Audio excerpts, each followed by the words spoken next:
ಆತ್ಮೀಯ ವಿದ್ಯಾರ್ಥಿಗಳೇ, ಈಗಾಗಲೇ ಭೌತಶಾಸ್ತ್ರ ಮತ್ತು ರಸಾಯನಶಾಸ್ತ್ರ ವಿಷಯಗಳ ಪ್ರಶ್ನೆ ಪತ್ರಿಕೆಗಳನ್ನು ನಾನು ಬಿಡಿಸಿದ್ದೇನೆ. ಈಗ ಜೀವಶಾಸ್ತ್ರಕ್ಕೆ ಸಂಬಂಧಪಟ್ಟಂಥ ಕೆಲವೊಂದು ಪ್ರಶ್ನೆಗಳನ್ನು ಈ ಒಂದು ಸಂಚಿಕೆಯಲ್ಲಿ ಬಿಡಿಸ್ತಾ ಇದ್ದೇನೆ. ಇದರಲ್ಲಿ ಮೊದಲನೇ ಅಧ್ಯಾಯ ಜೀವಕೋಶ ರಚನೆ ಮತ್ತು ಕಾರ್ಯಗಳು ಇದರ ಮೇಲಿದೆ. ಇದರಲ್ಲಿ ಒಂದನೇ ಪ್ರಶ್ನೆ, ಕೇವಲ ಒಂದೇ ಜೀವಕೋಶ ಒಂದು ಪೂರ್ಣ ಜೀವಿಯನ್ನು ಪ್ರತಿನಿಧಿಸುವ ಜೀವಿಗಳನ್ನು ಗುರುತಿಸಿ ಅಂತ ಕೇಳಿದ್ದಾರೆ. ಇಲ್ಲಿ ಆಪ್ಷನ್ಸಲ್ಲಿ ಪ್ಲನೇರಿಯಾ, ಅಮೀಬಾ, ಸೈಕಾನ್ ಮತ್ತು ಪ್ಯಾರಾಮಿಷಿಯಮನ್ನು ಕೊಟ್ಟಿದ್ದಾರೆ. ನಂತರ ಅದಕ್ಕೆ ಇಲ್ಲಿ 4 ಜೀವಿಗಳಿಗೆ ಆಪ್ಷನ್ಸ್ಗಳನ್ನು ಕೊಟ್ಟಿದ್ದಾರೆ. ಆಪ್ಷನ್ ಎ 1 ಮತ್ತು 2, 3 ಮತ್ತು 4, 2 ಮತ್ತು 3, 2 ಮತ್ತು 4 ಕೊಟ್ಟಿದ್ದಾರೆ. ಇಲ್ಲಿ ಅಮೀಬಾ ಮತ್ತು ಪ್ಯಾರಾಮಿಷಿಯಮ್ ಇದು ಏಕಕೋಶ ಜೀವಿಗಳಲ್ಲಿ ಬರುತ್ತೆ. ಹಾಗಾಗಿ ಆಪ್ಷನ್ ಡಿ ಇಲ್ಲಿ ಏನಾಗುತ್ತೆ, ಸರಿಯಾದಂಥ ಉತ್ತರ ಆಗುತ್ತೆ. ಇನ್ನು ಎರಡನೇ ಪ್ರಶ್ನೆ, ಹೇಳಿಕೆ 1, ಸಸ್ಯ ಜೀವಕೋಶಗಳಲ್ಲಿ ದ್ಯುತಿಸಂಶ್ಲೇಷಣೆ ಕ್ರಿಯೆ ನಡೆಯುತ್ತದೆ. ಅದಕ್ಕೆ ಕಾರಣ ಕೊಟ್ಟಿದ್ದಾರೆ. ಸಸ್ಯ ಜೀವಕೋಶಗಳು ಕ್ಲೋರೋಪ್ಲಾಸ್ಟ್ ಕಣದಂಗಗಳನ್ನು ಹೊಂದಿವೆ. ಇಲ್ಲಿ ಆಪ್ಷನ್ ಎ 1 ಸರಿ ಮತ್ತು 2 ತಪ್ಪು, 1 ತಪ್ಪು ಮತ್ತು 2 ಸರಿ, 1 ಮತ್ತು 2 ಎರಡೂ ಸರಿ ಹಾಗೂ 2 ಇದು 1 ವಿವರಿಸುತ್ತದೆ. 1 ಮತ್ತು 2 ಎರಡೂ ಸರಿ, ಆದರೆ 2 ಇದು 1 ವಿವರಿಸುವುದಿಲ್ಲ. ಇಲ್ಲಿ ಸಸ್ಯ ಜೀವಕೋಶಗಳಲ್ಲಿ ದ್ಯುತಿಸಂಶ್ಲೇಷಣೆ ಕ್ರಿಯೆ ನಡೆಯಲಿಕ್ಕೆ ಕ್ಲೋರೋಪ್ಲಾಸ್ಟ್ ಕಣದಂಗಗಳು ಕಾರಣ. ಹಾಗಾಗಿ ಆಪ್ಷನ್ ಸಿ ಇಲ್ಲಿ ಸರಿಯಾದಂಥ ಉತ್ತರ ಆಗುತ್ತೆ.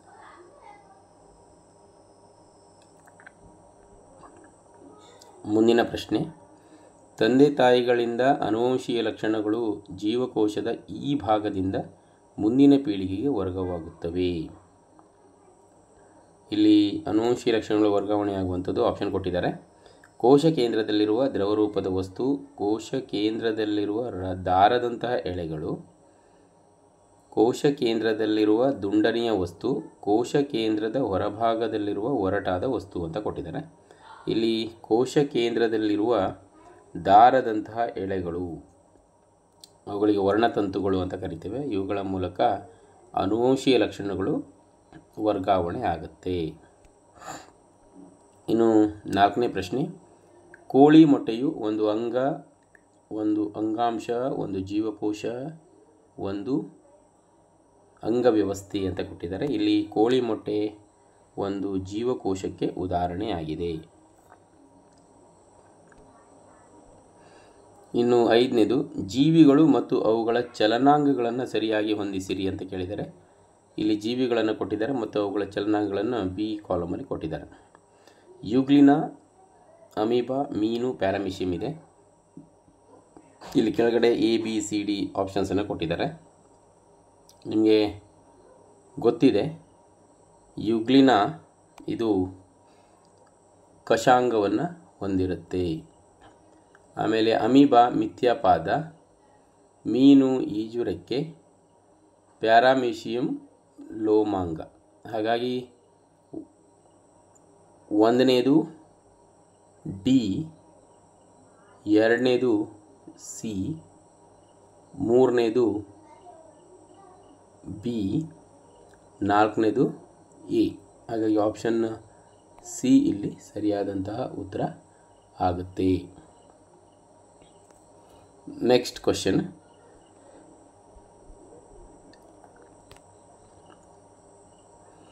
ಮನುಷ್ಯನ ರಕ್ತದಲ್ಲಿ ಕಂಡುಬರುವ ಬಿಳಿ ರಕ್ತ ಕಣಗಳು ಅಮೀಬಾದ ಈ ಒಂದು ಲಕ್ಷಣವನ್ನು ಹೊಂದಿವೆ. ಸ್ವತಂತ್ರವಾದ ಒಂದು ಪರಿಪೂರ್ಣ ಜೀವಿಗಳಾಗಿವೆ. ತಮ್ಮ ಆಕಾರವನ್ನು ಬದಲಿಸುತ್ತವೆ, ರೋಗಾಣುಗಳ ವಿರುದ್ಧ ಹೋರಾಡುತ್ತವೆ, ಆಹಾರ ಸೇವಿಸುವ ವಿಧಾನ. ಇಲ್ಲಿ ಸಾಮಾನ್ಯವಾಗಿ ಅಮೀಬಾ ಹೇಗೆ ತನ್ನ ಆಕಾರವನ್ನು ಬದಲಾಯಿಸ್ತದೋ ಹಾಗೆ ಬಿಳಿ ರಕ್ತ ಕಣಗಳು ಸಹ ತಮ್ಮ ಆಕಾರವನ್ನು ಬದಲಿಸ್ತವೆ, ಅದೇ ಆಕಾರವನ್ನು ಹೊಂದಿರುತ್ತವೆ. ಹಾಗಾಗಿ ಆಪ್ಷನ್ ಬಿ ಸರಿಯಾದ ಉತ್ತರ. ಇನ್ನು 7ನೇ ಪ್ರಶ್ನೆ, ಜೀವಕೋಶಗಳ ಗಾತ್ರಕ್ಕೆ ಸಂಬಂಧಿಸಿದಂತೆ ಸರಿಯಾದ ಹೇಳಿಕೆ. ಆನೆಯಂತಹ ದೊಡ್ಡ ಜೀವಿಗಳು ದೊಡ್ಡ ಗಾತ್ರದ ಜೀವಕೋಶಗಳನ್ನು ಹೊಂದಿವೆ. ಇಲಿಯಂತಹ ಸಣ್ಣ ಜೀವಿಗಳು ಸಣ್ಣ ಗಾತ್ರದ ಜೀವಕೋಶಗಳನ್ನು ಹೊಂದಿವೆ. ಎಲ್ಲ ಜೀವಿಗಳು ಒಂದೇ ಗಾತ್ರದ ಜೀವಕೋಶಗಳನ್ನು ಹೊಂದಿವೆ. ಜೀವಕೋಶಗಳ ಗಾತ್ರವು ಅವು ನಿರ್ವಹಿಸುವ ಕಾರ್ಯಗಳನ್ನು ಅವಲಂಬಿಸಿವೆ. ಇಲ್ಲಿ ಸಾಮಾನ್ಯವಾಗಿ ಜೀವಕೋಶಗಳ ಗಾತ್ರ ಬೇರೆ ಬೇರೆ ಅಂಗಗಳಲ್ಲಿ ಬೇರೆ ಬೇರೆ ಆಗಿರುತ್ತೆ. ಹಾಗಾಗಿ ಇಲ್ಲಿ ಜೀವಕೋಶಗಳ ಗಾತ್ರವು ಅವು ನಿರ್ವಹಿಸುವ ಕಾರ್ಯಗಳನ್ನು ಅವಲಂಬಿಸಿವೆ.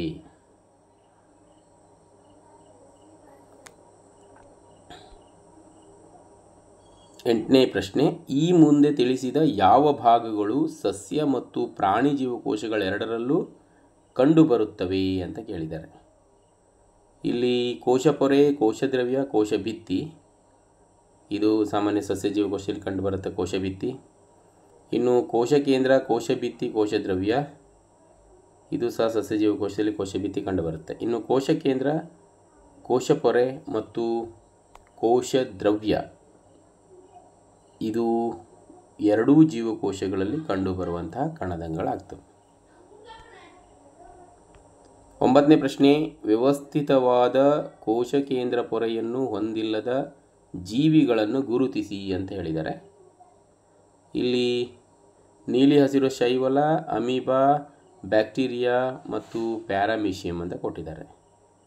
ಸಾಮಾನ್ಯವಾಗಿ ನೀಲಿ ಹಸಿರು ಶೈವಲಗಳು ಮತ್ತು ಬ್ಯಾಕ್ಟೀರಿಯಾಗಳಿಗೆ ಕೋಶಕೇಂದ್ರ ಪೊರೆಯನ್ನು ಅವು ಹೊಂದಿರುವುದಿಲ್ಲ. ಹಾಗಾಗಿ ಪ್ರೋಕ್ಯಾರಿಯೋಟ್ ಜೀವಿಗಳು ಆಗಿರ್ತವೆ. ಹಾಗಾಗಿ ನಾವಿಲ್ಲಿ 1 ಮತ್ತು 3 ಮಾತ್ರ ಆಪ್ಷನ್ ಸಿ ಅನ್ನು ಟಿಕ್ ಮಾಡಬೇಕು. ಇನ್ನು 10ನೇ ಪ್ರಶ್ನೆ, ಜೀವಕೋಶದಲ್ಲಿ ಅಡಿನೋಸಿನ್ ಟ್ರೈಫಾಸ್ಫೇಟ್ ಅಣು ಉತ್ಪತ್ತಿಯಾಗುವ ಸ್ಥಳ ATP, ಇದು ಉತ್ಪತ್ತಿಯಾಗುವ ಸ್ಥಳ ಕೇಳಿದರೆ ಮೈಟೋಕಾಂಡ್ರಿಯಾ, ರೈಬೋಸೋಮ್, ಗಾಲ್ಗಿ ಸಂಕೀರ್ಣ, ಪ್ಲಾಸ್ಟಿಡ್. ಉತ್ತರ ಇಲ್ಲಿ ಮೈಟೋಕಾಂಡ್ರಿಯಾ. ಮೈಟೋಕಾಂಡ್ರಿಯಾದಲ್ಲಿ ATPಗಳು ಉತ್ಪತ್ತಿ ಆಗ್ತವೆ. ಇನ್ನು 11ನೇದು, ಒರಟಾದ ಎಂಡೋಪ್ಲಾಸ್ಮಿಕ್ ರೆಟಿಕ್ಯುಲಮ್ ಇದರ ಸಂಶ್ಲೇಷಣೆಯಲ್ಲಿ ಪಾಲ್ಗೊಳ್ಳುತ್ತದೆ. ಸಾಮಾನ್ಯ ಒರಟಾದ ಎಂಡೋಪ್ಲಾಸ್ಮಿಕ್ ರೆಟಿಕ್ಯುಲಮಲ್ಲಿ ರೈಬೋಸೋಮ್ಗಳು ಇರೋದರಿಂದ ಅವು ಪ್ರೋಟೀನ್ ಸಂಶ್ಲೇಷಣೆಯಲ್ಲಿ ಅವು ಪಾಲ್ಗೊಳ್ತವೆ. ಇನ್ನು 12ನೇ ಪ್ರಶ್ನೆ, ಸಸ್ಯಗಳಲ್ಲಿ ಕೋಶಭಿತ್ತಿಯ ಕಾರ್ಯ ಎಂದರೆ ಆಕಾರ ಮತ್ತು ಗಡಸುತನವನ್ನು ನೀಡುವುದು, ಪ್ರೋಟೀನ್ ಸಂಶ್ಲೇಷಣೆ, ಅನೇಕ ರಾಸಾಯನಿಕಗಳ ಸ್ರವಿಕೆ, ವಸ್ತುಗಳ ಸಾಗಾಣಿಕೆ. ಸಾಮಾನ್ಯವಾಗಿ ಕೋಶಭಿತ್ತಿ ಆಕಾರ ಮತ್ತು ಗಡಸುತನವನ್ನು ನೀಡುತ್ತದೆ. ಕೊಟ್ಟಿರುವ ಜೀವಕೋಶದ ಚಿತ್ರದಲ್ಲಿ 1, 2, 3 ಮತ್ತು 4 ಎಂದು ಕ್ರಮವಾಗಿ ಗುರುತಿಸಿರುವ ಭಾಗಗಳು ಅಂತ ಕೇಳಿದರೆ ಇಲ್ಲಿ ಜೀವಕೋಶಗಳ ಭಾಗಗಳು ನಿಮಗೆ ಆಲ್ರೆಡಿ ಗೊತ್ತಿದೆ. ಹಾಗಾಗಿ ಇಲ್ಲಿ 1ನೇದು ಕೋಶದ್ರವ್ಯ, 2ನೇದು ಕೋಶಕೇಂದ್ರ, 3ನೇದು ಕೋಶಪೊರೆ, 4ನೇದು ಮೈಟೋಕಾಂಡ್ರಿಯಾ. ಹಾಗಾಗಿ ಇಲ್ಲಿ ಆಪ್ಷನ್ ಎ ಅನ್ನು ನೀವಿಲ್ಲಿ ಚಾಯ್ಸ್ ಮಾಡ್ಬೋದು. 14ನೇ ಪ್ರಶ್ನೆ, ಜೀವಕೋಶಗಳು ವಿಭಜನೆಗೊಳ್ಳುವ ಸಂದರ್ಭದಲ್ಲಿ ಮಾತ್ರ ಕಾಣಿಸುವ ಜೀವಕೋಶದ ಭಾಗ ಅಂತ ಕೇಳಿದರೆ ಇಲ್ಲಿ ಸಾಮಾನ್ಯವಾಗಿ ಜೀವಕೋಶಗಳು ವಿಭಜನೆ ಆಗುವಾಗ ವರ್ಣತಂತುಗಳು ಏನಾಗ್ತವೆ, ಕಾಣಿಸಿಕೊಳ್ತವೆ.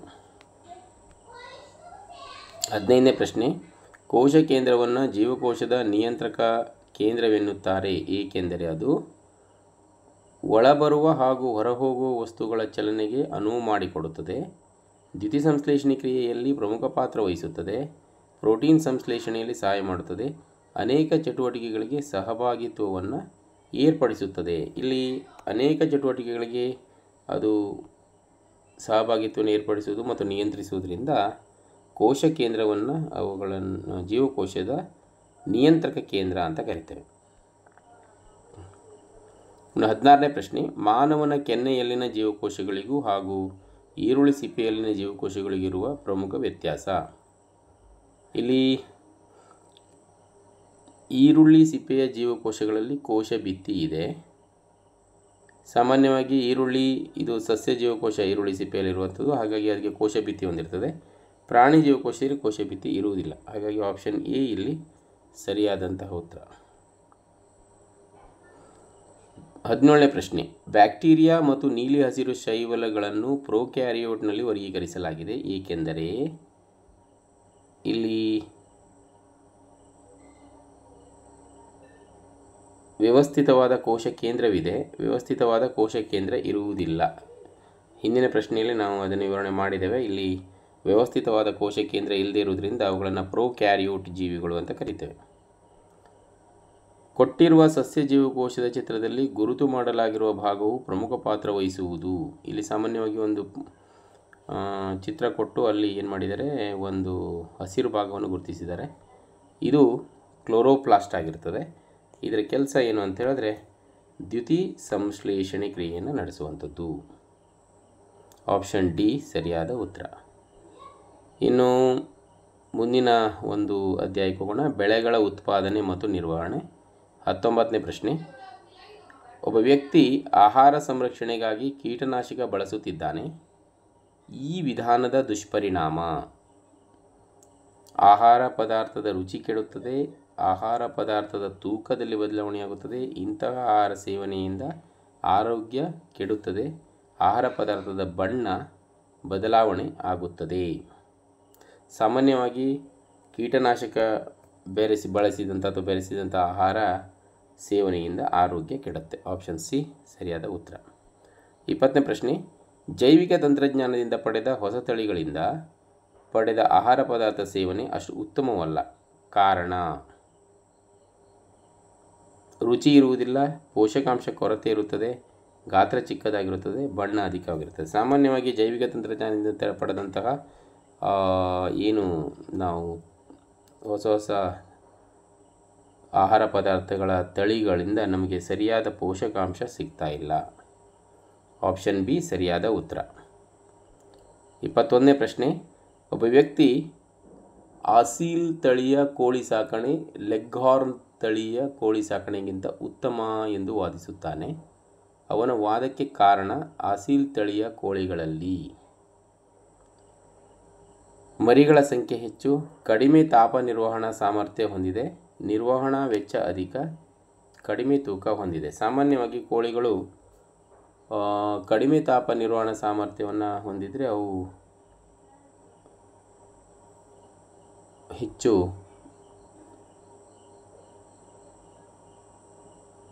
ಆರೋಗ್ಯಕರವಾಗಿ ಬದುಕ್ತವೆ. ಹಾಗಾಗಿ ಇಲ್ಲಿ ಆಪ್ಷನ್ ಬಿ ಕಡಿಮೆ ತಾಪ ನಿರ್ವಹಣಾ ಸಾಮರ್ಥ್ಯವನ್ನು ಹೊಂದಿರುವುದರಿಂದ ಲೆಗ್ಹಾರ್ನ್ ತಳಿಗಿಂತ ಆಸೀಲ್ ತಳಿಯ ಕೋಳಿ ಉತ್ತಮ ಅಂತ ವಾದ ಮಾಡ್ತಾರೆ. ಇನ್ನು 22ನೇ ಪ್ರಶ್ನೆ.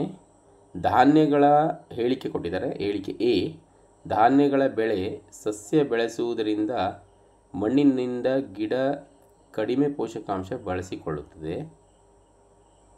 ಹೇಳಿಕೆ ಬಿ: ಎತ್ತರ ಮತ್ತು ಅಮಿತ ಕವಲೊಡೆಯುವ ಸಸ್ಯಗಳು ಮೇವಿನ ಬೆಳೆಗೆ ಸೂಕ್ತವಲ್ಲ. ಇಲ್ಲಿ ಎ ಹೇಳಿಕೆ ಮತ್ತು ಬಿ ಹೇಳಿಕೆಯನ್ನು ನಾವು ಗಮನಿಸಿದಾಗ ಇಲ್ಲಿ ಮೇವಿನ ಬೆಳೆಗೆ ಕವಲೊಡೆಯುವ ಒಂದು ಸಸ್ಯಗಳಿದ್ದರೆ ಹೆಚ್ಚು ನಮಗೆ ಸೊಪ್ಪು ಸಿಗುತ್ತೆ. ಹಾಗಾಗಿ ಆಪ್ಷನ್ ಎ ಸರಿಯಾದ ಉತ್ತರ. ಯಾಕಂದರೆ ಇಲ್ಲಿ ಹೇಳಿಕೆ ಎ ಸರಿ ಇದೆ ಮತ್ತು ಬಿ ತಪ್ಪಾಗಿದೆ. 23. ಒಬ್ಬ ವಿಜ್ಞಾನಿ ಭತ್ತದ ಹೊಸ ತಳಿಯೊಂದನ್ನು ಅಭಿವೃದ್ಧಿಪಡಿಸುತ್ತಿದ್ದಾನೆ. ಆ ತಳಿಯಲ್ಲಿ ಹೊಂದಿರಬಾರದ ಅನಪೇಕ್ಷಿತ ಲಕ್ಷಣ: ಅಧಿಕ ರೋಗ ನಿರೋಧಕ ಶಕ್ತಿ, ಕಡಿಮೆ ಪರಿಪಕ್ವತೆಯ ಅವಧಿ, ಕಡಿಮೆ ನೀರಿನ ಬಳಕೆ, ಹೆಚ್ಚು ಪರಿಪಕ್ವತೆಯ ಅವಧಿ. ಅಂದರೆ ಹೆಚ್ಚು ಪರಿಪಕ್ವತೆಯ ಅವಧಿಯನ್ನು ಹೊಂದಿದರೆ ಆ ಭತ್ತವನ್ನು ನಾವು ಹೆಚ್ಚಿನ ಸಮಯವನ್ನು ತೆಗೆದುಕೊಳ್ಳುತ್ತದೆ ಬೆಳೀಲಿಕ್ಕೆ. ಹಾಗಾಗಿ ಈ ತಳಿಯಲ್ಲಿ ಹೊಂದಿರಬಾರದ ಅನಪೇಕ್ಷಿತ ಲಕ್ಷಣ ಇದಾಗುತ್ತೆ.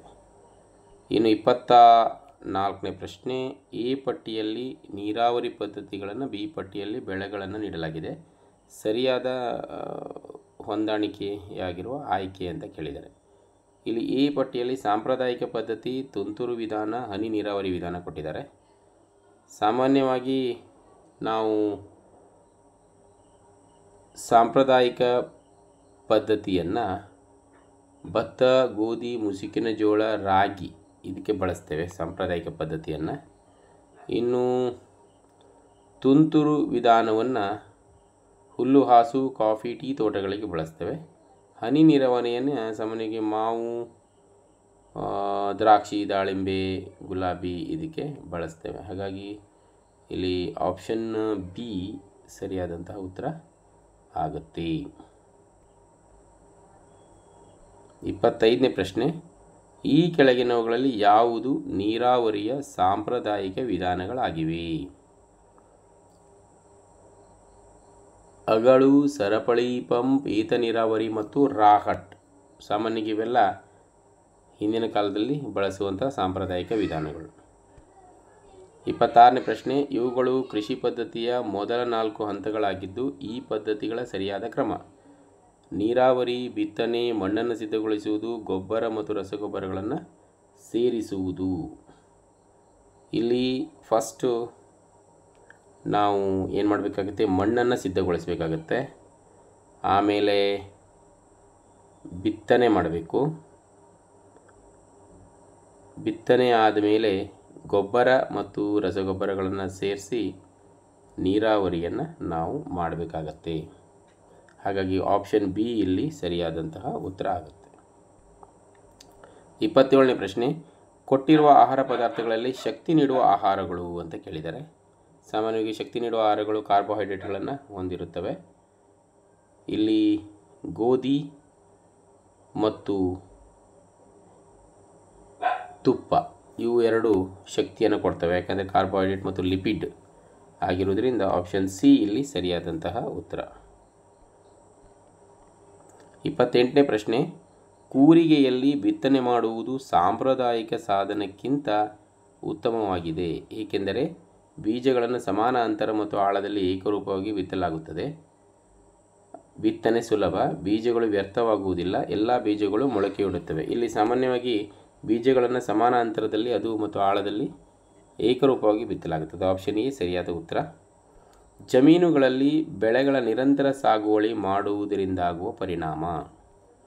ಅಂದರೆ ಬೆಳೆಗಳನ್ನು ನಾವು ನಿರಂತರವಾಗಿ ಸಾಗುವಳಿ ಮಾಡ್ತಾ ಹೋದರೆ ಯಾವ ರೀತಿ ಪರಿಣಾಮ ಬೀರಬಹುದು: ಕಡಿಮೆ ಬೆಳೆ ಇಳುವರಿ, ಮಣ್ಣಿನಲ್ಲಿ ಪೋಷಕಾಂಶಗಳ ನಷ್ಟ, ದುರ್ಬಲ ಸಸ್ಯಗಳನ್ನು ಬೆಳೆಯುವುದು ಅಂತ ಕೊಟ್ಟಿದ್ದಾರೆ. ಇಲ್ಲಿ ಸಾಮಾನ್ಯವಾಗಿ 3 ದುಷ್ಪರಿಣಾಮಗಳನ್ನು ನೋಡ್ಬೋದು. ಹಾಗಾಗಿ ಆಪ್ಷನ್ ಸಿ ಇಲ್ಲಿ ಸರಿಯಾದಂಥ ಉತ್ತರ. 30ನೇ ಪ್ರಶ್ನೆ, ಇವುಗಳಲ್ಲಿ ಶಕ್ತಿ ನೀಡದ ಆಹಾರ: ಮೊಸರು, ನೀರು, ಮಾವಿನ ರಸ, ಹಸಿರು ಸೊಪ್ಪಿನ ಸೂಪ್. ಇಲ್ಲಿ ಶಕ್ತಿಯನ್ನೇ ನಮಗೆ ನೀಡದೇ ಇರುವ ಆಹಾರ ಅಂದರೆ ಯಾವುದು? ನೀರು. ಕೃಷಿಯ ಬೆಳೆ ಸರದಿ ವಿಧಾನವನ್ನು ಅನುಸರಿಸುವಾಗ ದ್ವಿದಳ ಧಾನ್ಯಗಳನ್ನು ಒಂದು ಋತುವಿನಲ್ಲಿ ಬೆಳೆಯಲಾಗುತ್ತದೆ. ಕಾರಣ ಕೇಳಿದರೆ ದ್ವಿದಳ ಧಾನ್ಯಗಳು ಉತ್ತಮ ಮೇವು ಆಗಿವೆ, ದ್ವಿದಳ ಧಾನ್ಯಗಳು ಉತ್ತಮ ಇಳುವರಿಯನ್ನು ನೀಡುತ್ತವೆ, ದ್ವಿದಳ ಧಾನ್ಯಗಳು ಬೆಳೆಯಲು ಸುಲಭ, ದ್ವಿದಳ ಧಾನ್ಯಗಳು ವಾತಾವರಣ ಸಾರಜನಕವನ್ನು ಸ್ಥಿರಗೊಳಿಸುತ್ತವೆ. ಇದು ಆಪ್ಷನ್ ಡಿ ಸರಿಯಾದಂತಹ ಕಾರಣ ಆಗುತ್ತೆ. 32ನೇ ಪ್ರಶ್ನೆ, ಒಬ್ಬ ರೈತನು ತನ್ನ ಬೆಳೆಯಲ್ಲಿ ನೀರಿನ ಮೂಲವನ್ನು ಸರಿಯಾಗಿ ಹೊಂದಿಲ್ಲ, ನೀವು ಅವನಿಗೆ ಯಾವ ನೀರಾವರಿ ವಿಧಾನವನ್ನು ಸೂಚಿಸುತ್ತೀರಿ ಅಂತ ಕೇಳಿದ್ದಾರೆ. ಸಾಮಾನ್ಯವಾಗಿ ನೀರಿನ ಮೂಲ ಸರಿಯಾಗಿ ಹೊಂದಿಲ್ಲದೆ ಇದ್ದರೆ ಇಲ್ಲಿ ಹನಿ ನೀರಾವರಿ ವ್ಯವಸ್ಥೆಯನ್ನು ಅವನು ಬಳಸ್ಕೊಂಡ್ರೆ ನೀರನ್ನು ಅವನು ಸಂರಕ್ಷಣೆ ಮಾಡ್ಬೋದು. ಆಪ್ಷನ್ ಡಿ ಇಲ್ಲಿ ಸರಿಯಾದ ಉತ್ತರ. 33ನೇ ಪ್ರಶ್ನೆ, ಉಳುಮೆ ಮಾಡಲು, ರಸಗೊಬ್ಬರಗಳನ್ನು ಸೇರಿಸಲು, ಕಳೆಗಳನ್ನು ತೆಗೆದುಹಾಕಲು ಪ್ರಾಚೀನ ಕಾಲದಿಂದಲೂ ಬಳಸಲಾಗುತ್ತಿರುವ ಕೃಷಿ ಉಪಕರಣ ಅಂತ ಕೇಳಿದ್ದಾರೆ. ಪ್ರಾಚೀನ ಕಾಲದಿಂದ ಬಳಸುವಂಥ ಉಪಕರಣ ಇದರಲ್ಲಿ ನೇಗಿಲು. 34ನೇ ಪ್ರಶ್ನೆ, ಕೆಳಗಿನವುಗಳಲ್ಲಿ ಯಾವುದು ಆಹಾರ ಉತ್ಪಾದಕವಲ್ಲ? ಮಾವಿನ ಮರ, ಮಿಡತೆ, ಹಸಿರು ಹುಲ್ಲು, ಗೋಧಿ ಸಸ್ಯಗಳು. ಇಲ್ಲಿ ಆಹಾರ ಉತ್ಪಾದಕ ಮಿಡತೆ ಅಲ್ಲ. 35ನೇ ಪ್ರಶ್ನೆ, ಕೆಳಗಿನವುಗಳಲ್ಲಿ ಯಾವುದು ನಮ್ಮ ಆಹಾರದಲ್ಲಿ ಸಸ್ಯ ಅಥವಾ ಪ್ರಾಣಿ ಮೂಲವಲ್ಲದ ಎರಡು ಪದಾರ್ಥಗಳಾಗಿವೆ? ಸಸ್ಯ ಮತ್ತು ಪ್ರಾಣಿ ಮೂಲವಲ್ಲದ ಎರಡು ಪದಾರ್ಥಗಳು ಅಂದರೆ ಉಪ್ಪು ಮತ್ತು ನೀರು. ಸಸ್ಯದ ಎಲೆಗಳು ಮತ್ತು ಬೇರುಗಳು ಖಾದ್ಯವಾಗಿ ಬಳಸುವ ಸಸ್ಯ ಅಂತ ಕೇಳಿದ್ದಾರೆ. ಇಲ್ಲಿ ಎಲೆ ಮತ್ತು ಬೇರು ಎರಡನ್ನೂ ನಾವು ಬಳಸುವಂಥದ್ದು ಮೂಲಂಗಿ. ಕೆಲವು ಪ್ರಾಣಿಗಳ ಹೆಸರುಗಳನ್ನು ನೀಡಲಾಗಿದೆ, ಇವುಗಳಲ್ಲಿ ಸರ್ವಭಕ್ಷಕಗಳು ಯಾವುವು ಅಂತ ಕೇಳಿದ್ದಾರೆ. ಕುರಿಗಳು, ಮನುಷ್ಯರು, ಜಿರಳೆ ಮತ್ತು ಕಾಗೆ ಅಂತ ಕೊಟ್ಟಿದ್ದಾರೆ. ಸಾಮಾನ್ಯವಾಗಿ ಸರ್ವಭಕ್ಷಕಗಳು ಅಂತ ಹೇಳಿದ್ರೆ ಹೆಚ್ಚಿನ ಪದಾರ್ಥಗಳನ್ನು ಅವು ಏನು ಮಾಡ್ತವೆ, ತಿಂತವೆ. ಅವುಗಳಿಗೆ ನಾವು ಸರ್ವಭಕ್ಷಕಗಳು ಅಂತ ಕರಿತೇವೆ. ಇಲ್ಲಿ ಮನುಷ್ಯರು ಸರ್ವಭಕ್ಷಕ ಪ್ರಾಣಿ ಆಗ್ತಾನೆ, ಜಿರಳೆನೂ ಆಗ್ತದೆ ಮತ್ತು ಕಾಗೆ ಆಗ್ತದೆ. ಕುರಿ ಇದೇನಾಗುತ್ತೆ, ಸಸ್ಯಾಹಾರಿ ಪ್ರಾಣಿಯಲ್ಲಿ ಬರುತ್ತೆ. ಹಾಗಾಗಿ ಆಪ್ಷನ್ ಸಿ ಇಲ್ಲಿ ಸರಿಯಾದಂಥ ಉತ್ತರ. ಆಹಾರ ಪದಾರ್ಥದಲ್ಲಿ ಪ್ರೋಟೀನ್ ಇರುವಿಕೆಯನ್ನು ಪರೀಕ್ಷಿಸಲು ಕೆಳಗಿನ ಹಂತಗಳನ್ನು ನೀಡಲಾಗಿದೆ. ಸರಿಯಾದ ಕ್ರಮ ಅಂತ ಕೇಳಿದ್ದಾರೆ. ಪ್ರನಾಳದಲ್ಲಿ ಸ್ವಲ್ಪ ಪ್ರಮಾಣದ ಆಹಾರ ಪದಾರ್ಥವನ್ನು ತೆಗೆದುಕೊಂಡು ಅದಕ್ಕೆ 10 ಹನಿ ನೀರನ್ನು ಸೇರಿಸಿ ಮತ್ತು ಅದನ್ನು ಅಲ್ಲಾಡಿಸಿ ಪರೀಕ್ಷಿಸಬೇಕಾದ ಆಹಾರವನ್ನು ಪೇಸ್ಟ್ ಅಥವಾ ಪುಡಿ ಮಾಡಿ ಪ್ರನಾಳಕ್ಕೆ 10 ಹನಿ ಕಾಸ್ಟಿಕ್ ಸೋಡಾ ದ್ರಾವಣವನ್ನು ಸೇರಿಸಿ ಮತ್ತು ಚೆನ್ನಾಗಿ ಅಲ್ಲಾಡಿಸಿ ಅದಕ್ಕೆ ತಾಮ್ರದ ಸಲ್ಫೇಟ್ ದ್ರಾವಣದ 2 ಹನಿಗಳನ್ನು ಸೇರಿಸಿ ಅಂತ ಕೊಟ್ಟಿದ್ದಾರೆ. ಇಲ್ಲಿ ಆಹಾರದ ಘಟಕಗಳ ಪರೀಕ್ಷೆಯನ್ನು ನೀವು ಅಭ್ಯಾಸ ಮಾಡಿದ್ದೀರಿ. ಹಾಗಾಗಿ ಇಲ್ಲಿ ಹಂತಗಳನ್ನು ನಾವಿಲ್ಲಿ ನೋಡೋದಾದರೆ, ಪರೀಕ್ಷಿಸಬೇಕಾದ ಆಹಾರವನ್ನು ಪೇಸ್ಟ್ ಮಾಡ್ಕೊಳ್ಬೇಕು ನಾವು. ಆಮೇಲೆ ಅದಕ್ಕೆ ಸ್ವಲ್ಪ 10 ಹನಿ ನೀರನ್ನು ಸೇರಿಸಿ ಅಲುಗಾಡಿಸ್ಬೇಕು. ನಂತರ ತಾಮ್ರದ ಸಲ್ಫೇಟ್ ದ್ರಾವಣದ 2 ಹನಿಯನ್ನು ಸೇರಿಸಬೇಕು. ಆಮೇಲೆ ಪ್ರನಾಳಕ್ಕೆ 10 ಹನಿ ಕಾಸ್ಟಿಕ್ ಸೋಡಾ ದ್ರಾವಣವನ್ನು ಸೇರಿಸಿ ಅಲುಗಾಡಿಸ್ಬೇಕು. ಈ ಹಂತಗಳನ್ನು ನಾವಿಲ್ಲಿ ಫಾಲೋ ಮಾಡಬೇಕಾಗ್ತದೆ. ಹಾಗಾಗಿ ಆಪ್ಷನ್ ಬಿ ಇಲ್ಲಿ ಸರಿಯಾದಂತಹ ಉತ್ತರ ಆಗುತ್ತೆ.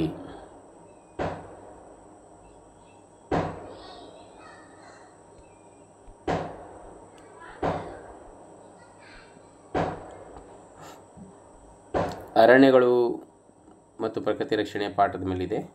39ನೇ ಪ್ರಶ್ನೆ, ದೊಡ್ಡ ಪ್ರಮಾಣದಲ್ಲಿ ಮರಗಳನ್ನು ಕಡಿಯುವುದನ್ನು ಹೀಗೆ ಕರೆಯಲಾಗುತ್ತದೆ. ಅರಣ್ಯ ನಾಶ ಅಂತ ಕರಿತೇವೆ. ರೆಡ್ ಡೇಟಾ ಪಟ್ಟಿಯನ್ನು ಸಿದ್ಧಪಡಿಸುವ ಸಂಸ್ಥೆ ಇದು IUCN, ಕೆಂಪು ದತ್ತಾಂಶ ಪುಸ್ತಕವನ್ನು ರೆಡಿ ಮಾಡುವಂಥದ್ದು. ನಮ್ಮ ಸಸ್ಯ ಮತ್ತು ಪ್ರಾಣಿ ಮತ್ತು ಅವುಗಳ ಆವಾಸ ಸ್ಥಾನಗಳ ರಕ್ಷಣೆಗಾಗಿ ಇರುವ ಸಂರಕ್ಷಿತ ಪ್ರದೇಶಗಳನ್ನು ಹೀಗೆ ಕರೆಯಲಾಗುತ್ತದೆ. ಅಭಯಾರಣ್ಯಗಳು, ರಾಷ್ಟ್ರೀಯ ಉದ್ಯಾನವನ, ಜೀವಗೋಳ ಇದ್ಯಾವುದೂ ಅಲ್ಲ. ಸಾಮಾನ್ಯವಾಗಿ ಸಸ್ಯ ಮತ್ತು ಪ್ರಾಣಿಗಳ ಆವಾಸ ಸ್ಥಾನಗಳ ರಕ್ಷಣೆಗಾಗಿ ಇರುವ ಸಂರಕ್ಷಿತ ಪ್ರದೇಶವನ್ನು ನಾವು ಏನಂತ ಕರಿತೇವೆ, ಅಭಯಾರಣ್ಯ ಅಂತ ಕರಿತೇವೆ. ಜೀವಂತ ಜೀವಿಗಳು ಇರುವ ಮತ್ತು ಜೀವವನ್ನು ಬೆಂಬಲಿಸುವ ಭೂಮಿಯ ಭಾಗ ಜೀವಗೋಳ. ಆಪ್ಷನ್ ಎ ಸರಿಯಾದ ಉತ್ತರ. 43ನೇ ಪ್ರಶ್ನೆ, ಇದು ಒಂದು ಪ್ರದೇಶದಲ್ಲಿನ ಎಲ್ಲ ಸಸ್ಯಗಳು, ಪ್ರಾಣಿಗಳು ಮತ್ತು ಸೂಕ್ಷ್ಮಜೀವಿಗಳ ಜೊತೆಗೆ ಹವಾಮಾನ, ಮಣ್ಣು ಮತ್ತು ನದಿ, ಡೆಲ್ಟಾಗಳು ಮುಂತಾದ ನಿರ್ಜೀವ ಘಟಕಗಳಿಂದ ಮಾಡಲ್ಪಟ್ಟಿವೆ. ಪರಿಸರ ವ್ಯವಸ್ಥೆ.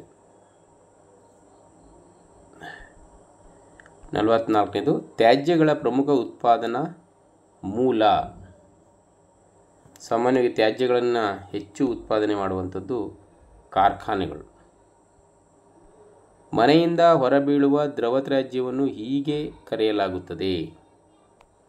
ದ್ರವ ತ್ಯಾಜ್ಯವನ್ನು ನಾವು ಒಳಚರಂಡಿ ತ್ಯಾಜ್ಯ ಅಂತ ಕರಿತೇವೆ.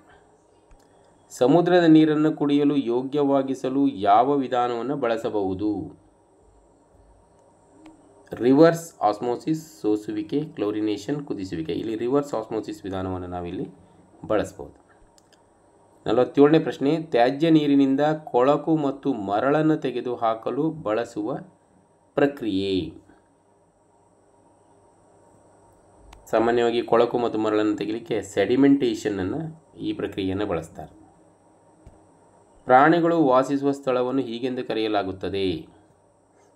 ಪ್ರಾಣಿಗಳು ವಾಸಿಸುವ ಸ್ಥಾನವನ್ನು ನಾವು ಆವಾಸಗಳು ಅಥವಾ ಆವಾಸ ಸ್ಥಾನ ಅಂತ ಕರಿತೇವೆ. ಪ್ರಾಜೆಕ್ಟ್ ಟೈಗರನ್ನು ಪ್ರಾರಂಭಿಸಿದ ವರ್ಷ. ಸಾಮಾನ್ಯವಾಗಿ ಪ್ರಾಜೆಕ್ಟ್ ಟೈಗರ್ ಇಲ್ಲಿ ನಮ್ಮ ದಾಂಡೇಲಿಯಲ್ಲಿದೆ. ಇದನ್ನು ಪ್ರಾರಂಭಿಸಿದ ವರ್ಷ ಕೇಳಿದರೆ 1973ರಲ್ಲಿ ಹುಲಿ ಯೋಜನೆ ಪ್ರಾಜೆಕ್ಟ್ ಟೈಗರನ್ನು ಆರಂಭಿಸಲಾಯಿತು. 50ನೇ ಪ್ರಶ್ನೆ, ಕೆಳಗಿನವುಗಳಲ್ಲಿ ಯಾವುದು ಬರಿದಾಗುವ ನೈಸರ್ಗಿಕ ಸಂಪನ್ಮೂಲವಾಗಿದೆ ಅಂತ ಕೇಳಿದರೆ, ಬರಿದಾಗುವ ನೈಸರ್ಗಿಕ ಸಂಪನ್ಮೂಲ ನಿಮಗೆ ಗೊತ್ತಿದೆ, ಕಲ್ಲಿದ್ದಲು. ಇನ್ನು 51ನೇ ಪ್ರಶ್ನೆ, ವನ್ಯಜೀವಿ ಸಂರಕ್ಷಣೆ ಇದನ್ನು ಒಳಗೊಂಡಿದೆ. ಪ್ರಾಣಿಗಳ ಬೇಟೆಯನ್ನು ತಡೆಗಟ್ಟುವುದು, ರಾಷ್ಟ್ರೀಯ ಉದ್ಯಾನವನಗಳು ಅಭಯಾರಣ್ಯಗಳ ನಿರ್ಮಾಣ, ಅಳಿವಿನಂಚಿನಲ್ಲಿರುವ ಪ್ರಭೇದಗಳ ವ್ಯಾಪಾರದ ಮೇಲೆ ನಿಷೇಧ, ಮೇಲಿನ ಎಲ್ಲವೂ. ಹೌದು, ಈ ಮೇಲಿನ ಎಲ್ಲವನ್ನು ಒಳಗೊಂಡಿರುತ್ತದೆ.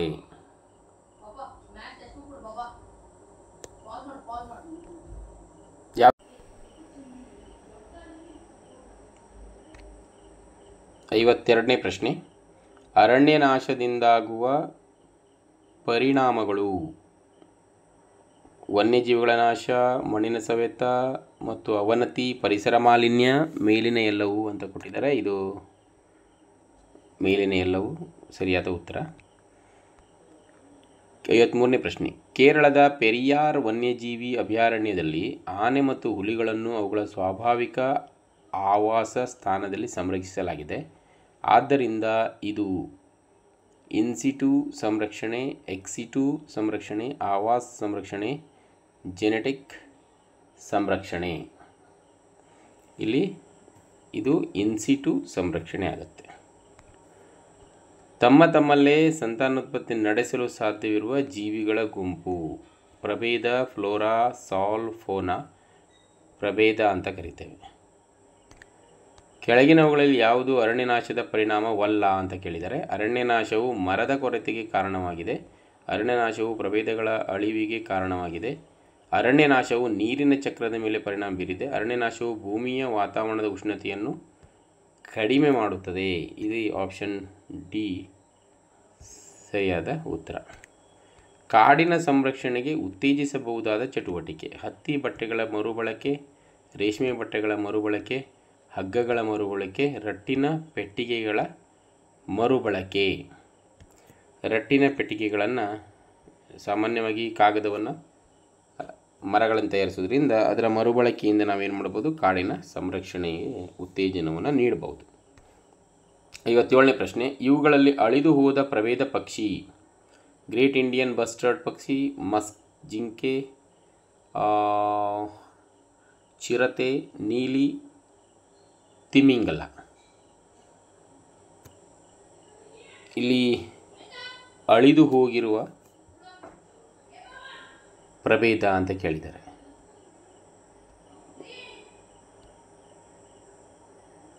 ಅಳಿದು ಹೋಗಿರೋ ಪ್ರಭೇದ ಇಲ್ಲಿ ಗ್ರೇಟ್ ಇಂಡಿಯನ್ ಬಸ್ಟರ್ಡ್. ಇನ್ನು 58ನೇ ಪ್ರಶ್ನೆ ಸೂಕ್ಷ್ಮಜೀವಿಗಳ ಮೇಲಿದೆ. ಬೇಕಿಂಗ್ ಉದ್ಯಮದಲ್ಲಿ ಬ್ರೆಡ್, ಪೇಸ್ಟ್ರಿ ಮತ್ತು ಕೇಕ್ ತಯಾರಿಸಲು ಈಸ್ಟ್ ಬಳಸುತ್ತಾರೆ. ಏಕೆಂದರೆ ಇವು ಈಸ್ಟನ್ನು ಯಾಕೆ ಬಳಸ್ತಾರೆ?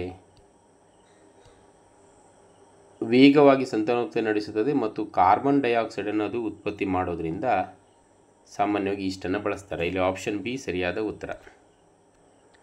ಒಂದು ಚಮಚದಷ್ಟು ಈಸ್ಟ್ ಪುಡಿಯನ್ನು ಸಕ್ಕರೆ ದ್ರಾವಣಕ್ಕೆ ಸೇರಿಸಿ ಅದನ್ನು ಬೆಚ್ಚಗಿನ ಸ್ಥಳದಲ್ಲಿ ಇರಿಸಿ 4 ರಿಂದ 5 ಗಂಟೆ ಮುಚ್ಚಲಾಗಿದೆ. ಈಗ ದ್ರಾವಣದ ವಾಸನೆ ಬದಲಾಗಿದೆ. ಇಲ್ಲಿ ನಡೆದಿರುವ ಕ್ರಿಯೆ ಅಂತ ಕೇಳಿದ್ದಾರೆ. ಸಾಮಾನ್ಯವಾಗಿ ಇಲ್ಲಿ ನಡೆದಿರುವ ಕ್ರಿಯೆ ಹುದುಗುವಿಕೆ,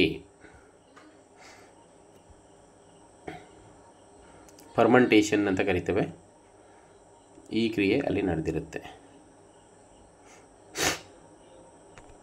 60ನೇ ಪ್ರಶ್ನೆ, ಲಸಿಕೆಗಳು ಅನೇಕ ರೋಗಗಳಿಂದ ರಕ್ಷಿಸುತ್ತದೆ. ಹಾಗಾದರೆ ಇದನ್ನು ಉತ್ಪಾದಿಸುವುದು ಸತ್ತ ಅಥವಾ ದುರ್ಬಲ ಸೂಕ್ಷ್ಮಜೀವಿಗಳಿಂದ, ಜೀವಂತ ಸೂಕ್ಷ್ಮಜೀವಿಗಳಿಂದ, ರೋಗಕಾರಕ ಜೀವಿಗಳಿಂದ, ಆಲ್ಕೋಹಾಲ್ನಿಂದ. ಸತ್ತ ಅಥವಾ ದುರ್ಬಲ ಸೂಕ್ಷ್ಮಜೀವಿಗಳಿಂದ ಏನಾಗ್ತವೆ? ಲಸಿಕೆಗಳನ್ನು ಉತ್ಪಾದನೆ ಮಾಡಲಾಗುತ್ತೆ. 61ನೇ ಪ್ರಶ್ನೆ, ಜೀವಿಗಳು ಮತ್ತು ಅವುಗಳ ಕ್ರಿಯೆಯ ಸರಿಯಾದ ಹೊಂದಾಣಿಕೆ. ವೈರಸ್ ಬ್ರೆಡ್ ತಯಾರಿಕೆ, ಲ್ಯಾಕ್ಟೋಬ್ಯಾಸಿಲಸ್ ಪ್ರತಿಜೈವಿಕೆಗಳ ಉತ್ಪತ್ತಿ, ಪ್ರೋಟೋಜೋವಾ ಮೊಸರು ತಯಾರಿಕೆ, ರೈಜೋಬಿಯಂ ನೈಟ್ರೋಜನ್ ಸ್ಥಿರೀಕರಣ. ಇಲ್ಲಿ ರೈಜೋಬಿಯಂ ನೈಟ್ರೋಜನ್ ಸ್ಥಿರೀಕರಣ ಸರಿಯಾದ ಉತ್ತರ ಆಪ್ಷನ್ ಡಿ. ಜಾಮ್ ಮತ್ತು ಜೆಲ್ಲಿಗಳಲ್ಲಿ ಸಕ್ಕರೆಯನ್ನು ಸಂರಕ್ಷಕವಾಗಿ ಬಳಸುತ್ತಾರೆ ಏಕೆಂದರೆ ಇದು ಉತ್ಕರ್ಷಣೆಯನ್ನು ತಡೆಯುತ್ತದೆ, ಹುದುಗುವಿಕೆಯನ್ನು ತಡೆಯುತ್ತದೆ, ತೇವಾಂಶದ ಪ್ರಮಾಣವನ್ನು ಕಡಿಮೆ ಮಾಡುತ್ತದೆ, ನೈಟ್ರೋಜನನ್ನು ಉತ್ಪಾದಿಸುತ್ತದೆ. ಸಾಮಾನ್ಯವಾಗಿ ಇದು ತೇವಾಂಶದ ಪ್ರಮಾಣವನ್ನು ಕಡಿಮೆ ಮಾಡುತ್ತೆ. ಆಪ್ಷನ್ ಸಿ ಸರಿಯಾದ ಉತ್ತರ. ಇನ್ನು 63ನೇ ಪ್ರಶ್ನೆ, ಮಣ್ಣಿನ ಫಲವತ್ತತೆಯನ್ನು ಹೆಚ್ಚಿಸಲು ನೀಲಿ ಹಸಿರು ಶೈವಲಗಳು ನೇರವಾಗಿ ಸ್ಥಿರೀಕರಿಸುವುದು. Oxygen, nitrogen, hydrogen, carbon dioxide. ಸಾಮಾನ್ಯವಾಗಿ ಮಣ್ಣಿನ ಫಲವತ್ತತೆಯನ್ನು ಹೆಚ್ಚಿಸಲಿಕ್ಕೆ ನೈಟ್ರೋಜನ್. 64, ಭೂಮಿಯ ಮೇಲೆ ಕೊಳೆಯುತ್ತಿರುವ ಸಸ್ಯಗಳು ಮತ್ತು ಸತ್ತ ಪ್ರಾಣಿಗಳು ಸ್ವಲ್ಪ ದಿನಗಳ ನಂತರ ಕಣ್ಮರೆಯಾಗುತ್ತವೆ. ಈ ಕ್ರಿಯೆಯಲ್ಲಿ ಸಂಕೀರ್ಣ ಸಾವಯವ ಪದಾರ್ಥಗಳು ಸರಳ ನಿರವಯವ ಪದಾರ್ಥಗಳಾಗಿ ವಿಭಜನೆ ಹೊಂದುತ್ತವೆ. ಆಪ್ಷನ್ ಎ ಸರಿಯಾದಂಥ ಉತ್ತರ. 65ನೇ ಪ್ರಶ್ನೆ, ವಾತಾವರಣದ ನೈಟ್ರೋಜನ್ ನೇರವಾಗಿ ಇವುಗಳ ಸಂಶ್ಲೇಷಣೆಗೆ ಬಳಸಲಾಗುತ್ತದೆ. ಸಸ್ಯ ಪ್ರೋಟೀನ್ಗಳು, ಪ್ರಾಣಿ ಪ್ರೋಟೀನ್ಗಳು, ಸಸ್ಯ ಕಾರ್ಬೋಹೈಡ್ರೇಟ್ಗಳು, ಪ್ರಾಣಿ ಕಾರ್ಬೋಹೈಡ್ರೇಟ್ಗಳು. ಸಾಮಾನ್ಯವಾಗಿ ನೈಟ್ರೋಜನ್ ನೇರವಾಗಿ ಸಸ್ಯ ಪ್ರೋಟೀನ್ಗಳ ಸಂಶ್ಲೇಷಣೆಗೆ ಬಳಸಲಾಗುತ್ತೆ. ಆಪ್ಷನ್ ಎ ಸರಿಯಾದ ಉತ್ತರ. 66, ವಿಜ್ಞಾನಿಗಳು ಮತ್ತು ಅವರುಗಳ ಆವಿಷ್ಕಾರದ ಸರಿಯಾದ ಹೊಂದಾಣಿಕೆ. Louis Pasteur streptomycin, Alexander Fleming penicillin, Edward Jenner ಹುದುಗುವಿಕೆ, ರಾಬರ್ಟ್ ಕೋಚ್ ಸಿಡುಬು ರೋಗಕ್ಕೆ ಲಸಿಕೆ. ಇಲ್ಲಿ ಅಲೆಕ್ಸಾಂಡರ್ ಫ್ಲೆಮಿಂಗ್ ಪೆನ್ಸಿಲಿನನ್ನು ಕಂಡುಹಿಡಿದ್ದಾರೆ, ಹಾಗಾಗಿ ಆಪ್ಷನ್ ಬಿ ಇಲ್ಲಿ ಸರಿಯಾದಂತಹ ಹೊಂದಾಣಿಕೆ ಆಗುತ್ತೆ. 67ನೇದು ಹೇಳಿಕೆ ಎ, ರೈಜೋಬಿಯಂ ನೈಟ್ರೋಜನ್ ಸ್ಥಿರೀಕರಣಕಾರಕ. ಅದಕ್ಕೆ ಕಾರಣ ನೈಟ್ರೋಜನ್ ಸ್ಥಿರೀಕರಿಸುವ ಜೀನ್ಗಳನ್ನು ಹೊಂದಿದೆ. ಇಲ್ಲಿ ಎ ಮತ್ತು ಆರ್ ಎರಡೂ ತಪ್ಪು, ಎ ಸರಿ ಆದರೆ ಆರ್ ತಪ್ಪು, ಎ ಮತ್ತು ಆರ್ ಎರಡೂ ಸರಿ, ಆರ್ ಎಗೆ ಸರಿಯಾದ ಕಾರಣವಾಗಿದೆ. ಕರೆಕ್ಟ್ ಇದೆ, ಇದು ಆಪ್ಷನ್ ಸಿ ಸರಿಯಾದ ಉತ್ತರ ಆಗ್ತದೆ. ಇನ್ನು ಸಂತಾನೋತ್ಪತ್ತಿ ಮತ್ತು ಹದಿಹರೆಯ 68ನೇ ಪ್ರಶ್ನೆ, ಎ ಎಂಬುದು ಮಹಿಳೆಯಲ್ಲಿ ಉತ್ಪತ್ತಿಯಾಗುವ ಸಂತಾನೋತ್ಪತ್ತಿ ಕೋಶವಾಗಿದೆ, ಆದರೆ ಝಡ್ ಎಂಬುದು ಪುರುಷನ ವೃಷಣಗಳಲ್ಲಿ ಉತ್ಪತ್ತಿಯಾಗುವ ಸಂತಾನೋತ್ಪತ್ತಿ ಕೋಶವಾಗಿದೆ.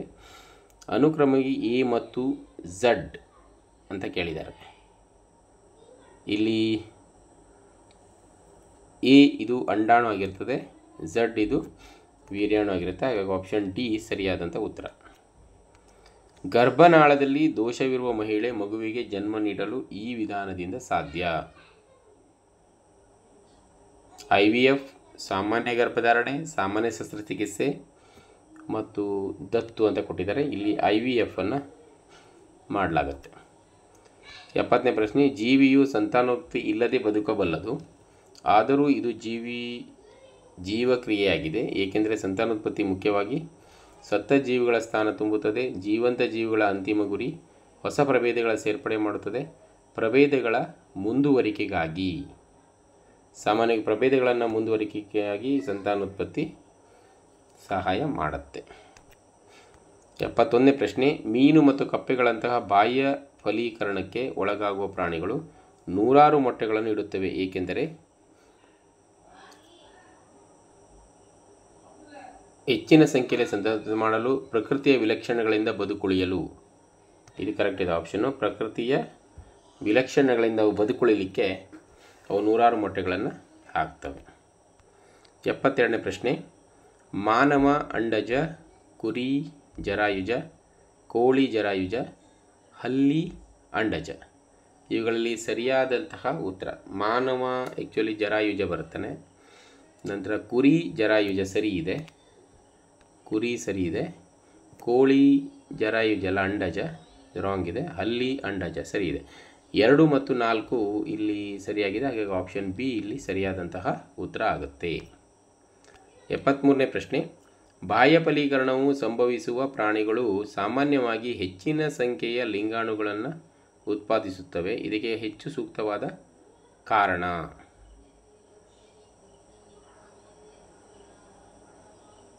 ನೀರು ಹೆಚ್ಚಿನ ಸಂಖ್ಯೆಯ ಲಿಂಗಾಣುಗಳ ಉತ್ಪಾದನೆ ಉತ್ತೇಜಿಸುತ್ತದೆ. ಇಲ್ಲಿ ಸಿ ಫಲೀಕರಣ ಖಚಿತಪಡಿಸಿಕೊಳ್ಳಲು ಇದನ್ನು ತಗೊಳ್ಬೇಕು.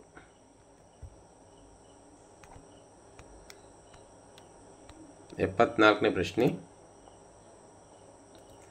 ಒಬ್ಬ ವ್ಯಕ್ತಿಯು ಇನ್ಸುಲಿನ್ ಚುಚ್ಚುಮದ್ದನ್ನು ತೆಗೆದುಕೊಳ್ಳುವ ಅಭ್ಯಾಸವನ್ನು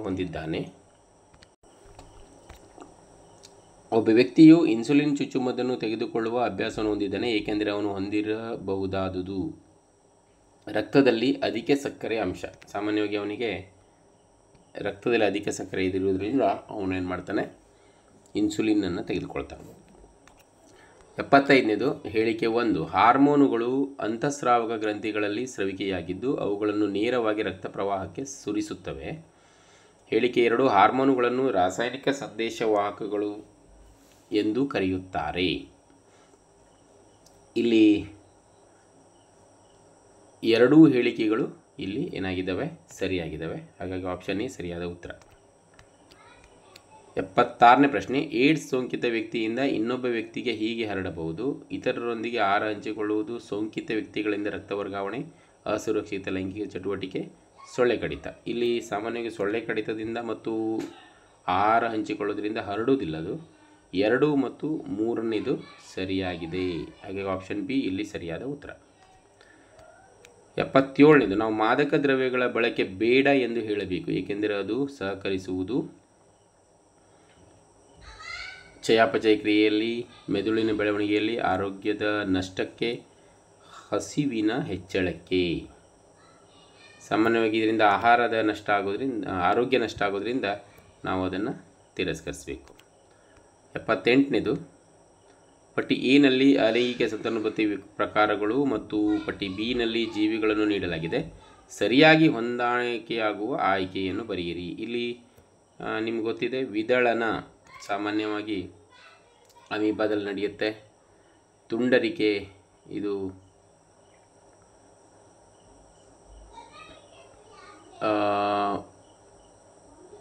ತುಂಡಾಗುವಿಕೆ ಸಾಮಾನ್ಯವಾಗಿ ಪ್ಲನೇರಿಯಾದಲ್ಲಿ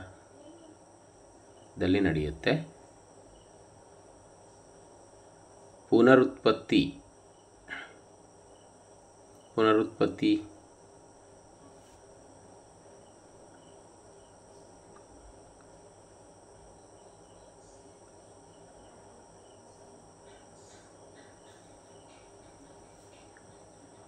ತುಂಡಾಗುವಿಕೆ ಇದು ಸ್ಪೈರೋಗೈರಾ. ಪುನರುತ್ಪತ್ತಿ ಪ್ಲನೇರಿಯಾದಲ್ಲಿ ನಡೆಯುತ್ತೆ. ಆಮೇಲೆ ಮೊಗ್ಗುವಿಕೆ ಇದು ಹೈಡ್ರಾದಲ್ಲಿ ನಡೆಯುತ್ತೆ. ಹಾಗಾಗಿ ಇಲ್ಲಿ ಆಪ್ಷನ್ ಡಿ ಇಲ್ಲಿ ಸರಿಯಾದಂಥ ಉತ್ತರ. ಅಮೀಬಾ ಪುನರುತ್ಪಾದನೆಯ ಮೂಲಕ ಸಂತಾನೋತ್ಪತ್ತಿ ಮಾಡಲು ಸಾಧ್ಯವಿಲ್ಲ, ಏಕೆಂದರೆ ಅದು ಸೂಕ್ಷ್ಮ ಮತ್ತು ಏಕಕೋಶೀಯವಾಗಿದೆ.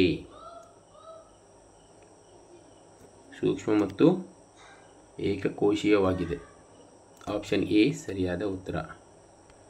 ಮೇಲಿನ ರೇಖಾಚಿತ್ರವನ್ನು ಅರ್ಥ ಮಾಡಿಕೊಳ್ಳುವ ಮೂಲಕ ಸರಿಯಾದ ಉತ್ತರ ಆರಿಸಿ ಅಂತ ಕೊಟ್ಟಿದ್ದಾರೆ. ಅಮೀಬಾ ಹೀಗೆ ವಿಭಜನೆಯಾದಾಗ ಏನಾಗುತ್ತದೆ ಅಂತ ಕೇಳಿದ್ದಾರೆ. ಇಲ್ಲಿ ಅಮೀಬಾ ಈ ರೀತಿ ವಿಭಜನೆ ಆದರೆ ಇಲ್ಲಿ ಎರಡೂ ಜೀವಕೋಶಗಳು ಹೊಸ ಜೀವಿಗಳಾಗಿ ಬೆಳೆಯುವುದಿಲ್ಲ, ಅವು ಸಾಯುತ್ತವೆ. ಆಪ್ಷನ್ ಡಿ ಸರಿಯಾದ ಉತ್ತರ. ಮೇಲಿನ ರೇಖಾಚಿತ್ರಗಳನ್ನು ಅರ್ಥ ಮಾಡಿಕೊಳ್ಳುವ ಮೂಲಕ ಸಂತಾನೋತ್ಪತ್ತಿ ಸಮಯದಲ್ಲಿ ನಡೆಯುವ ಹಂತಗಳ ಸರಿಯಾದ ಅನುಕ್ರಮವನ್ನು ಆರಿಸಿ ಅಂತ ಕೊಟ್ಟಿದ್ದಾರೆ. ಇಲ್ಲಿ 1 ಅಂಡಾಣು, 2 ಯುಗ್ಮ, 3 ಭ್ರೂಣ, 4 ಫೀಟಸ್. ಸಾಮಾನ್ಯವಾಗಿ ಇಲ್ಲಿ ಡಿ ಆಪ್ಷನ್ ಸರಿಯಾದಂತಹ ಉತ್ತರ ಆಗುತ್ತೆ.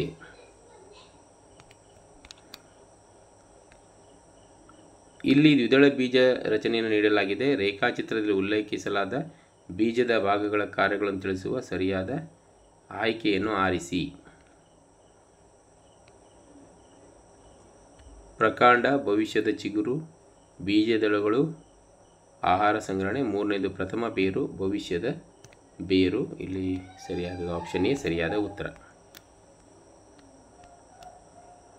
ಈ ಕೆಳಗಿನ ಯಾವ ಹೇಳಿಕೆಗಳು ಸರಿಯಾಗಿವೆ? ಗೊನೋರಿಯಾ ಮತ್ತು ಸಿಫಿಲಿಸ್ ಲೈಂಗಿಕವಾಗಿ ಹರಡುವ ಬ್ಯಾಕ್ಟೀರಿಯಾ ಸೋಂಕುಗಳು. ಈ ಹೇಳಿಕೆ ಸರಿಯಾಗಿದೆ. ಜೀವಕೋಶಗಳಿಗೆ ಆಕ್ಸಿಜನ್ ಸಾಗಾಣಿಕೆಯ ಸರಿಯಾದ ಅನುಕ್ರಮ: ಶ್ವಾಸಕೋಶ, ಉಪ್ಪುಸಕ ಅಭಿಧಮನಿ, ಎಡರತ್ಕರ್ಣ, ಎಡರತ್ಕುಕ್ಷಿ, ಮಹಾ ಅಪಧಮನಿ, ದೇಹದ ಕೋಶಗಳು. ಸರಿ, ಈ ಒಂದು ವಿಧಾನದಲ್ಲಿ ಅದೇನಾಗುತ್ತೆ, ಆಕ್ಸಿಜನ್ ಸಾಗಾಣಿಕೆ ಆಗುತ್ತೆ. ಎ ಆಪ್ಷನ್ ಎ ಸರಿಯಾದ ಉತ್ತರ. ಲಾಲಾರಸದ ಅಮೈಲೇಸ್ ಕೊರತೆ ಆದರೆ ಬಾಯಿಯಲ್ಲಿ ಈ ಕ್ರಿಯೆಯ ಮೇಲೆ ಪರಿಣಾಮ ಬೀರುತ್ತದೆ. ಪ್ರೋಟೀನ್ ಅಮೈನೋ ಆಮ್ಲಗಳಾಗಿ ವಿಭಜನೆ ಆಗುವುದು, ಪಿಷ್ಟವು ಸಕ್ಕರೆಯಾಗಿ ವಿಭಜನೆ ಆಗುವುದು, ಕೊಬ್ಬು ಕೊಬ್ಬಿನ ಆಮ್ಲ ಮತ್ತು ಗ್ಲಿಸರಾಲ್ ಆಗಿ ವಿಭಜನೆ ಆಗುವಂಥದ್ದು, ವಿಟಮಿನ್ಗಳು ಹೀರಿಕೆ ಆಗುವುದು. ಇಲ್ಲಿ ಆಪ್ಷನ್ ಬಿ ಇಲ್ಲಿ ಸರಿಯಾದಂಥ ಉತ್ತರ ಆಗುತ್ತೆ. ಫ್ಲೋಯಮ್ ಮತ್ತು ಅದರ ಘಟಕದ ಕಾರ್ಯದ ಸರಿಯಾದ ಸಂಯೋಜನೆಯ ಆಯ್ಕೆಗಳು. ಸಾಮಾನ್ಯವಾಗಿ ಫ್ಲೋಯಮ್ನಲ್ಲಿ ಸಂಗಾತಿ ಜೀವಕೋಶಗಳು ಆಹಾರದ ಸಾಗಾಣಿಕೆಯನ್ನು ಮಾಡ್ತವೆ. ಫ್ಲೋಯಮ್ ಆಪ್ಷನ್ ಡಿ ಸರಿಯಾದ ಉತ್ತರ. 87ನೇ ಪ್ರಶ್ನೆ, ಅಮೀಬಾದಲ್ಲಿ ಆಹಾರವು ಕೆಳಗಿನ ಕಣದಂಗದಲ್ಲಿ ಜೀರ್ಣವಾಗುತ್ತದೆ. ಆಹಾರ ರಸದಾನಿಯಲ್ಲಿ ಜೀರ್ಣ ಆಗುತ್ತೆ. ಮಾನವನ ಜೀರ್ಣಾಂಗ ವ್ಯವಸ್ಥೆಯ ಅನ್ನನಾಳದ ಗೋಡೆಗಳ ಸಂಕೋಚನ ಮತ್ತು ವಿಸ್ತರಣೆ ಚಲನೆಯನ್ನು ಹೀಗೆಂದು ಕರೆಯಲಾಗುತ್ತದೆ. ಸಂಕುಚನ ಚಲನೆ. ಅನ್ನನಾಳದಲ್ಲಿ ಆಗುವಂಥ ಚಲನೆ ಸಂಕುಚನ. ಆಮ್ಲಜನಕಯುಕ್ತ ರಕ್ತವನ್ನು ಹೃದಯದಿಂದ ಇಡೀ ದೇಹಕ್ಕೆ ಪಂಪ್ ಮಾಡುವ ರಕ್ತನಾಳ. ಮಹಾ ಅಪಧಮನಿ, ಅಯೋರ್ಟ. ಮಾನವ ದೇಹದಲ್ಲಿ ಮೂತ್ರದ ಹರಿವಿನ ಸರಿಯಾದ ಮಾರ್ಗ: ಮೂತ್ರಪಿಂಡ, ಮೂತ್ರನಾಳ, ಮೂತ್ರಕೋಶ ಮತ್ತು ಮೂತ್ರ. ಆಪ್ಷನ್ ಡಿ ಸರಿಯಾದಂತಹ ಉತ್ತರ. ಜೀರ್ಣಾಂಗ ವ್ಯೂಹದ ಈ ಭಾಗವು ಜೀರ್ಣವಾದ ಆಹಾರವನ್ನು ಹೀರಿಕೊಳ್ಳುತ್ತದೆ. ಸಾಮಾನ್ಯವಾಗಿ ಸಣ್ಣ ಕರುಳು. ಉಸಿರಾಟದ ಅನಿಲಗಳ ವಿನಿಮಯವಾಗುವ ಎಲೆಗಳ ಭಾಗ. ಇಲ್ಲಿ ಉಸಿರಾಟ ಮಾಡುವಂಥದ್ದು ಪತ್ರರಂಧ್ರಗಳ ಮೂಲಕ. ಜೀರ್ಣಾಂಗ ವ್ಯವಸ್ಥೆಯ ಈ ಭಾಗದಲ್ಲಿ ಪಿತ್ತರಸ ಬಿಡುಗಡೆಯಾಗುತ್ತದೆ. ಪಿತ್ತರಸ ಇಲ್ಲಿ ಬಿಡುಗಡೆ ಜಿಜುನಮ್, ಡಿಯೋಡಿನಮ್, ಇಲಿಯಮ್, ಸೀಕಮ್. ಇಲ್ಲಿ ಡಿಯೋಡಿನಮ್ ಭಾಗದಲ್ಲಿ ಬಿಡುಗಡೆಯಾಗುತ್ತೆ. ಈ ಕೆಳಗಿನ ಯಾವ ಕಿಣ್ವವು ಮಾನವನ ಸಣ್ಣ ಕರುಳಿನಲ್ಲಿ ಪೆಪ್ಟೈಡ್ ಅನ್ನು ಅಮೈನೋ ಆಮ್ಲವಾಗಿ ವಿಭಜಿಸಲು ಸಹಾಯ ಮಾಡುತ್ತದೆ? ಪೆಪ್ಟೈಡೇಸ್ ಅನ್ನುವಂತಹ ಕಿಣ್ವ. ಆಪ್ಷನ್ ಡಿ ಸರಿಯಾದ ಉತ್ತರ. ಯೂರಿಯಾ, ಕ್ರಿಯೇಟಿನೈನ್ ಮತ್ತು ಸಾರಜನಕ ತ್ಯಾಜ್ಯವನ್ನು ಹೊಂದಿರುವ ಅಶುದ್ಧ ರಕ್ತವನ್ನು ಶುದ್ಧೀಕರಿಸುವುದೆಲ್ಲಿ? ಮೂತ್ರಪಿಂಡಗಳಲ್ಲಿ ಶುದ್ಧೀಕರಣ ಆಗುತ್ತೆ. ಆಪ್ಷನ್ ಬಿ ಸರಿಯಾದ ಉತ್ತರ ಆಗುತ್ತೆ. ಇಲ್ಲಿಗೆ 95 ಪ್ರಶ್ನೆಗಳನ್ನು ನಾನು ಬಿಡಿಸಿದ್ದೇನೆ. ಇದನ್ನು ರೂಢಿ ಮಾಡಿಕೊಂಡು ಪರೀಕ್ಷೆಯಲ್ಲಿ ಉತ್ತಮ ಅಂಕಗಳನ್ನು ತಗೊಳ್ಳುವಂತೆ ಆಶಿಸ್ತಾ ಎಲ್ಲರೂ ಈ ವಿಡಿಯೋವನ್ನು ವೀಕ್ಷಿಸಿದಾಗಿ ಧನ್ಯವಾದಗಳನ್ನು ಸಲ್ಲಿಸ್ತಾ ಇದ್ದೇನೆ.